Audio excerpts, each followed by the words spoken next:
खुद एक तरफ इजराइल भारत को जन्माष्टमी की बधाई दे रहा है तो वहीं दूसरी तरफ आतंकी संगठन हिजबुल्लाह के रॉकेट हमलों का जवाब भी दे रहा है। इजराइल और हिजबुल्लाह के बीच भयंकर हमले हो रहे हैं। मिडिल ईस्ट में तनाव बढ़ता जा रहा है, लेकिन इसी बीच कतर के अखबार अल जजीरा ने एक ऐसा दावा किया है जिसने मुस्लिम देशों को हिलाकर रख दिया है। अल जजीरा ने कहा है कि इजरायली सैनिकों ने गाज की एक मस्जिद में रखी कुरान की प्रतियों को जला दिया। अल जजीरा के अरबी चैनल ने बताया है कि इजराइल के सैनिकों ने गाज की बानी सालेह मस्जिद में घुसकर कुरान का अपमान किया है, कुरान को जलाया है। फिलिस्तीनिज्म इजराइल ने दावा किया था कि हमास के आतंकी मस्जिदों में छुपकर रॉकेट से हमले करते हैं। ऐसे में अपनी सुरक्षा के लिए इजराइल को भी कदम उठाने पड़ते हैं। बहरहाल कुरान के अपमान के बाद हमास ने मुस्लिम देशों से मदद मांगी है। हमास ने कहा है कि हमें इजराइल के खिलाफ एकजुट होना पड़ेगा। मुस्लिम देशों को इजराइल की निंदा करनी पड़ेगी। लेकिन हैरानी की बात देखिए कि यह सभी चीन के मामले में चुप हो जाते हैं। पिछले कई सालों में चीन 16,000 से ज्यादा मस्जिदें तोड़ चुका है। द गार्जियन की एक रिपोर्ट में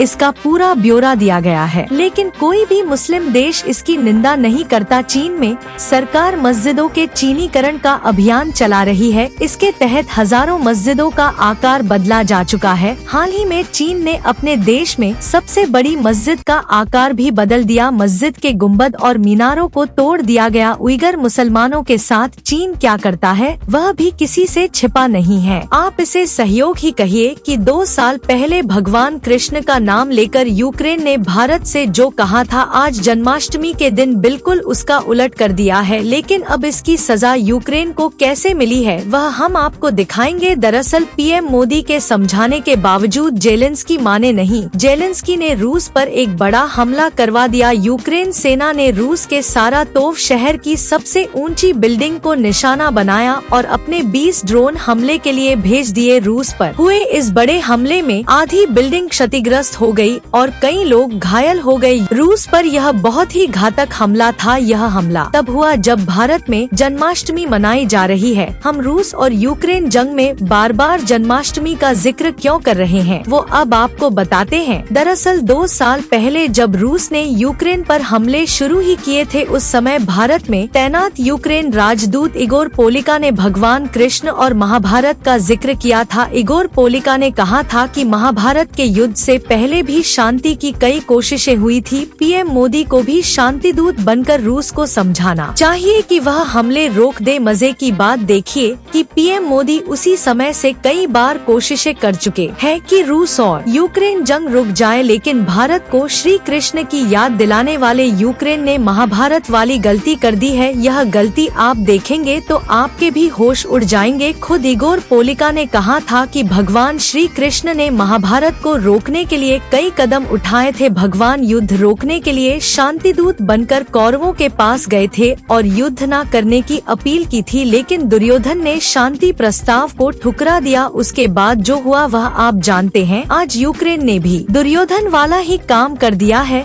कुछ दिन पहले ही पीएम मोदी यूक्रेन में बोल कर आए थे कि अब जंग में कुछ नहीं रखा, शांति स्थापित करने का समय आ गया है, लेकिन यूक्रेन ने जन्माष्टमी के दिन ही रूस पर हमला कर दिया। नतीजा यह हुआ है कि अब रूस ने भी पलटवार कर दिया है। आप पहले यूक्रेन के पूर्व राजदूत का महाभारत वाला बयान सुनिए। Just remember Mahabharata even before Mahabharata were they were active attempt of solving this conflict by peaceful अफली इन मके इट वा न सक्सेसफुल बट आई एम्पिट इवर के इममोसस। रूस ने भी यूक्रेन के सारे ड्रोन मार गिराए हैं। अब रूस मिसाइल हमलों के लिए भी तैयार हो गया है।